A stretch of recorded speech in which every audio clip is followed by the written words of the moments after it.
Sun చూస్తేనే వీళ్ళు భయపడిపోయే peoples చాలామంది ఉన్నారు. సో దీనివల్ల వీళ్ళకి విటమిన్ డి డెఫిషియన్సీ వస్తుంది.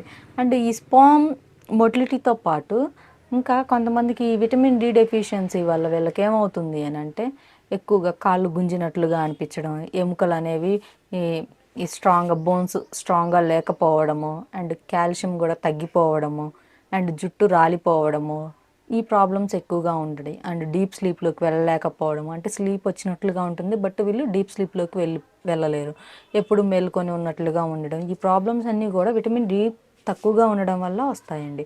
సో అందుకని మీకు స్పర్మ్ మొటిలిటీ పెరగాలి అంటే ఖచ్చితంగా ఉదయాన్నే మీరు ఎర్లీ మార్నింగ్ వచ్చే సన్ రైజెస్లో ఒక 30 to 45 మినిట్స్ వర్కౌట్ చేయడం, యోగా చేయడం, మెడిటేషన్ చేయడం, చిన్నపాటి ఎక్సర్సైజెస్ చేయడం, లేదంటే వాకింగ్ చేయడం, ఇలా చేసినట్లయితే మీకు ఖచ్చితంగా ఈ ఈ వచ్చే స్పర్మ్ ఏదైతే ఉంటుందో అది చాలా హెల్తీగా ఉంటుంది.